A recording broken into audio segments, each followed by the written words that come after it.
Halo semua, kembali lagi.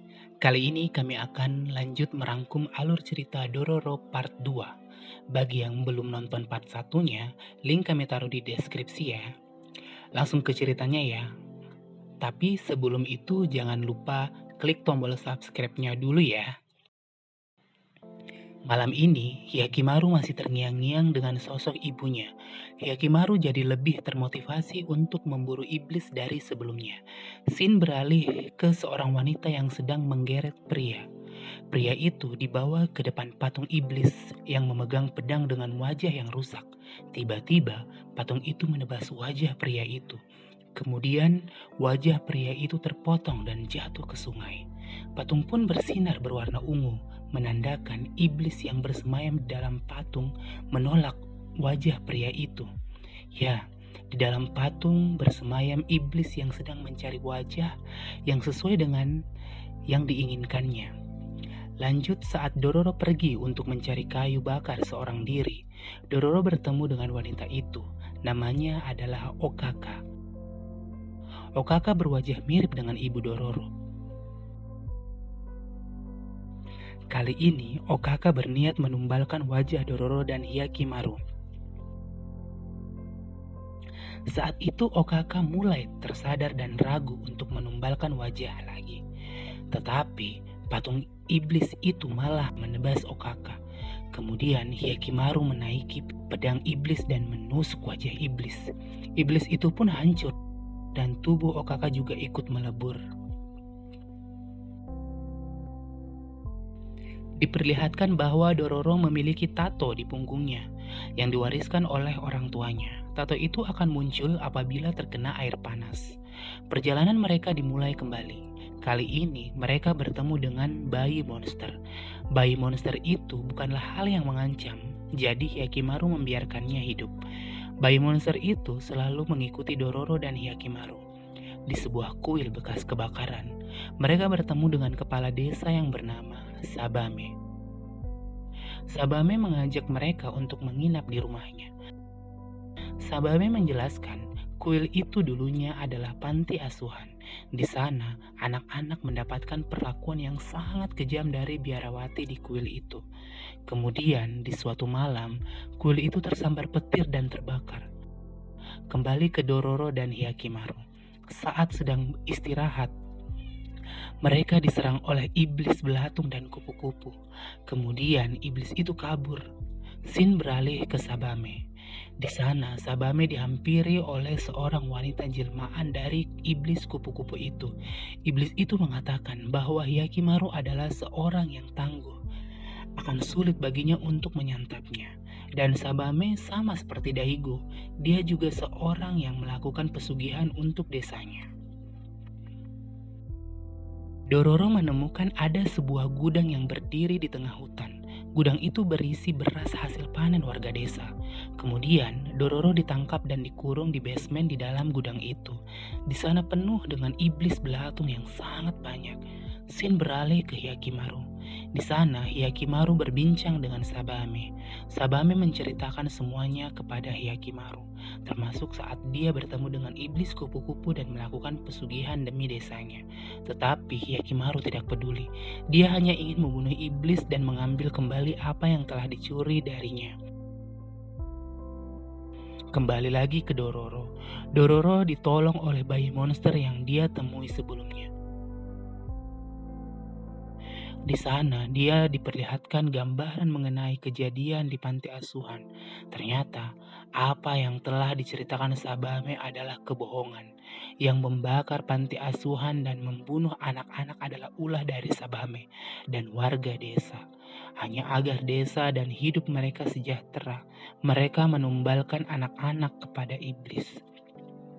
Dan bayi monster ini adalah jelmaan dari para roh anak-anak panti asuhan yang dijadikan tumbal di sisi lain. Iblis kupu-kupu datang menghampiri Hyakimaru. Pergelutan pun dimulai. Kemudian, iblis kupu-kupu mulai menyerang dan membunuh warga desa. Ya, inilah karma karena telah bersekutu dengan iblis. Hyakimaru diberitahu Dororo di mana bos iblis kupu-kupu berada. Kemudian pergelutan dimulai kembali. Hyakimaru membakar iblis dengan mercon kembang api yang dia pasang di kakinya. Iblis kupu-kupu pun terbakar habis. Hyakimaru kesakitan. Tulang belakang palsu keluar dari tubuhnya dan tumbuh tulang belakang asli miliknya. Hyakimaru dan Dororo kembali melakukan perjalanan. Karena Dororo melamun, Dororo tertinggal cukup jauh dari Hyakimaru. Di sana, Dororo dicegat oleh gerombolan Itachi. Masih ingat? Itachi dulu adalah teman seperjuangan ayah Dororo, tetapi dia berkhianat sehingga menyebabkan ayah Dororo terbunuh. Itachi menculik Dororo. Itachi menginginkan peta letak di mana uang hasil rampasan ayah Dororo berada. Untuk saat ini, Itachi belum tahu fakta mengenai tato di punggung Dororo yang hanya akan muncul jika terkena panas. Kemudian, gerombolan Itachi ingin menyeberangi danau. Mereka bertemu dengan nelayan yang hanya memiliki satu tangan. Nelayan itu berteman dengan 2 ekor hiu dan para hiulah yang menarik perahu mereka. Ternyata, itu adalah jebakan sang nelayan. Dia hanya ingin menumbalkan gerombolan Itachi kepada para hiu. Sekarang sisa setengah dari gerombolan Itachi. Dororo memiliki rencana. Dia akan memancing hiu itu keluar agar yang lainnya dapat menikam hiu itu. Rencana berhasil. Saat hiu berhasil dikalahkan, akhirnya sang nelayan juga berhasil ditangkap. Kemudian Itachi berusaha mencari tahu di mana tato Dororo berada. Setelah menghangatkan punggung Dororo, akhirnya tato Dororo muncul. Scene berpindah ke Jukai, ayah angkat dari Hyakimaru. Jukai diserang oleh iblis harimau. Kemudian Hyakimaru datang dan menolong Jukai. Hyakimaru meminta dibuatkan kaki palsu lagi karena kaki palsu miliknya telah rusak saat bergelut dengan iblis. Hyakimaru juga menjelaskan tentang Daigo, Kagematsu, dan tentang anggota badannya yang ditumbalkan. Jukai terkejut mendengarnya. Kemudian, pintu masuk gua tempat mereka berada tertimbun longsor yang mengakibatkan mereka tidak bisa keluar. Untuk saat ini, Jukai menolak untuk memberi Hyakimaru kaki palsu. Jukai tidak ingin Hyakimaru terus menderita, berubah menjadi manusia yang kejam dan haus darah. Jukai menjelaskan apabila dia telah mendapatkan semua anggota badannya dan menjadi manusia sepenuhnya, itu hanya akan membuatnya lebih menderita. Tubuh yang Hyakimaru dapatkan hanya akan ternoda oleh darah dan dia hanya akan sendirian di antara sekumpulan mayat. Akhirnya, berkat usaha kerasnya, Hyakimaru dan Jukai berhasil keluar dari dalam gua. Tetapi, segerombolan iblis sudah menunggu di depan mereka. Gak pakai lama, Hyakimaru mengalahkan segerombolan iblis itu. Kemudian, Jukai pun tersentuh dengan perkataan Hyakimaru. Entah mengapa, walaupun sudah begitu, Jukai tetap tidak memberinya kaki palsu yang Hyakimaru minta. Kembali ke Dororo. Hiu peliharaan sang nelayan berubah menjadi iblis. Hiu itu merangkak ke daratan dan akan memakan Dororo yang sedang terikat di pohon. Kemudian Hyakimaru datang dan langsung menebas hiu itu.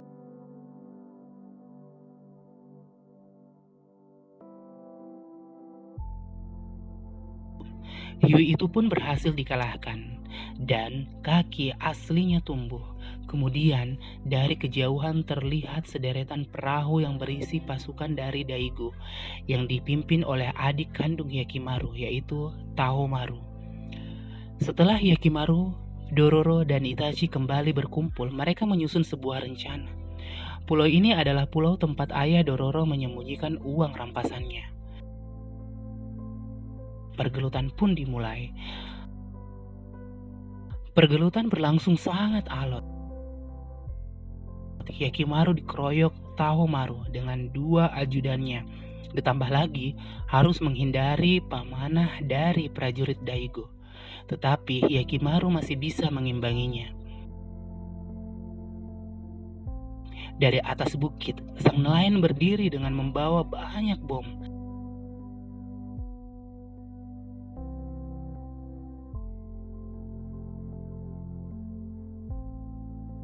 Dan akhirnya Itachi mati. Pasukan Tahomaru memilih untuk mundur. Di hamparan begitu banyak uang Dororo, dan Hyakimaru meninggalkannya dan melanjutkan perjalanannya kembali. Kali ini mereka pergi untuk memperbaiki pedang Hyakimaru yang patah. Mereka pergi untuk menemui pandai besi pembuat katana yang bernama Munetsuna. Munetsuna tinggal bersama putrinya yang bernama Okoa. Sebelum diperbaiki, Munetsuna menyuruh Hyakimaru mensucikan katananya di sebuah kuil. Di kuil itu, mereka terkena sihir oleh iblis yang membuat Dororo dan Hyakimaru berperilaku dan berkata sebaliknya dengan apa yang dipikirannya. Kemudian Munetsuna kembali menyegel iblis itu ke tempat asalnya, dan akhirnya pedang pesanannya jadi. Dororo dan Hyakimaru kembali melakukan perjalanan. Mereka bertemu dengan seorang samurai yang mengaku sebagai pemburu iblis. Namanya adalah Saino Mino Saburota. Kita panggil saja Saino. Iblis yang dinantikan pun muncul. Ternyata Saino justru memihak iblis itu. Kemudian Hyakimaru dan Dororo jatuh ke jurang.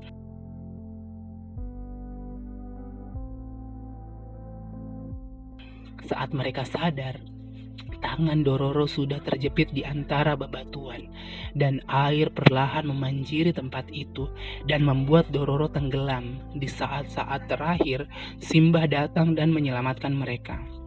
Dengan entengnya Simbah membelah batu dan melepaskan tangan Dororo yang terjepit di antara bebatuan. Tetapi efeknya Simbah harus merelakan pedangnya patah karena menahan bebatuan. Kemudian Hyakimaru berlari menuju iblis itu berada dan menantangnya sekali lagi. Pergelutan pun dimulai kembali.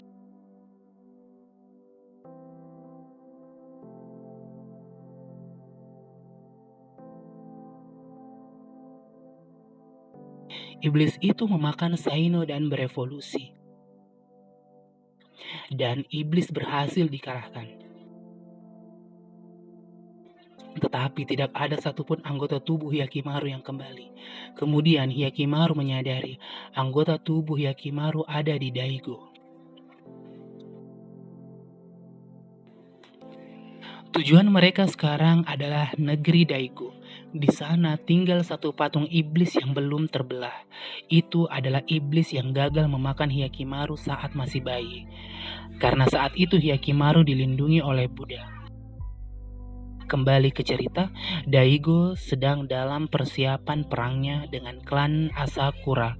Dengan dipimpin langsung oleh Daigo, Kagematsu pasukan Daigo mulai berangkat ke medan perang. Next, Hyakimaru kembali berhadapan dengan Tahomaru dan 2 ajudannya, Mutsu dan Hyugo.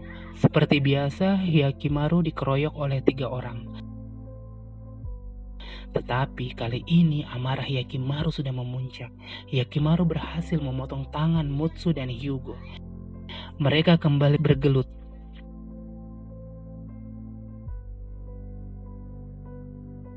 Dan pasukan bantuan Tahomaru datang dan mengganggu pertempuran. Dengan kudanya, Hyakimaru didorong dan diledakkan sehingga Hyakimaru terjatuh ke jurang. Di dasar jurang sesuatu terjadi. Kuda yang tadi diledakkan bergenerasi dan hidup kembali. Dororo dibawa oleh ajudan Daigo sebagai sandera. dan 2 ajudan Tahomaru terluka parah. Hyugo dan Mutsu yang hanya tersisa 1 tangan karena terkena tebasan Hyakimaru, ditambah Mutsu terkena kudis. Di sisi lain, ibu Hyakimaru membebaskan Dororo yang sedang dipenjara.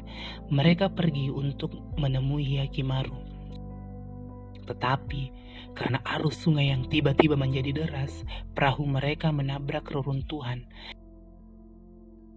Dan sekali lagi Simbah datang di waktu yang tepat untuk menyelamatkan mereka.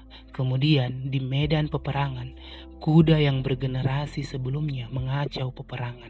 Dengan Hyakimaru yang diselimuti kobaran aura merah menyala, mereka menghempaskan pasukan dengan angin tornado yang sangat dahsyat.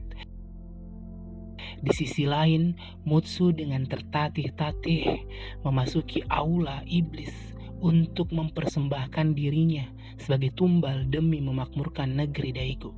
Tetapi kontak hanya akan dipenuhi oleh pewaris asli negeri Daigo, yaitu Hyakimaru. Kemudian iblis memberi pilihan lain.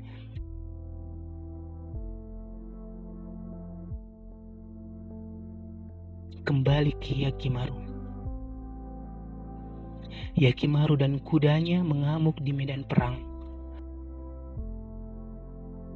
Kemudian dia dihadang oleh Tahomaru. Bagian tubuh mereka yang hilang kini kembali tumbuh berkat kontraknya dengan iblis. Pergelutan mereka dimulai kembali.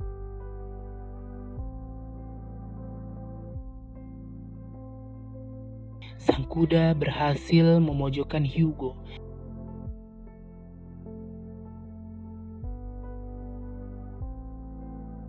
Tetapi di akhir hayat mereka masih memiliki tenaga untuk menjegal sang kuda. Sang kuda pun mati, menyisakan pertarungan antara Hyakimaru dan Tahomaru, dan kedua tangan asli Hyakimaru tumbuh.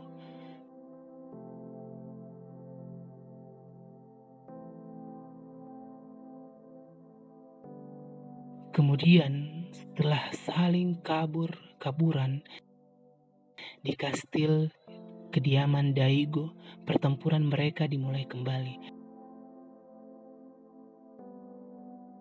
Pergelutan mereka mulai berlangsung alot. Mereka saling beradu pedang.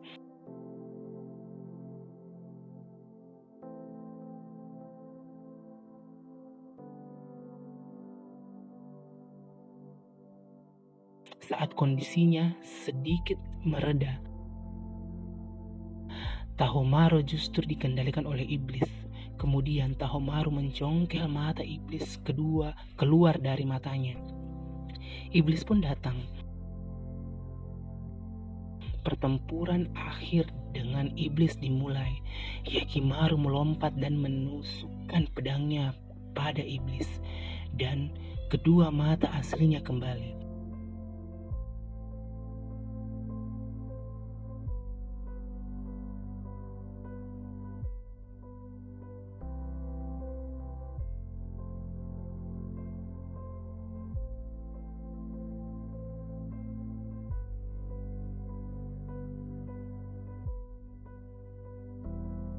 Akhirnya Hyakimaru meninggalkan kastil yang terbakar itu bersama Dororo, dan karma buruk akhirnya datang. Negeri Daigo hancur. Setelah itu, Dororo mengajak warga desa yang dia percayai untuk membangun negeri yang damai tanpa samurai, perang maupun iblis, tapi dengan gunung uang miliknya. Di sisi lain, Hyakimaru masuk ke kuil iblis. Lagi-lagi Daigo belum kapok untuk melakukan perjanjian dengan iblis. Dia masih ingin lagi dan lagi. Kemudian, tidak, Hyakimaru pergi tanpa membunuh Daigo.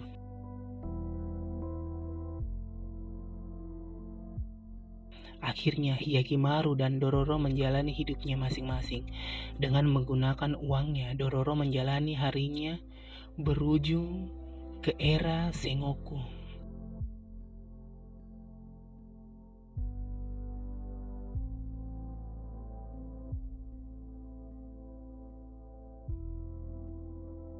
tamat. Itu dia alur cerita Dororo. Terima kasih bagi kalian yang sudah menonton sampai akhir. Jangan lupa tunjukkan dukungan teman-teman agar channel ini bisa berkembang dengan cara subscribe dan like. Sampai jumpa di rangkuman alur cerita lainnya. Terima kasih.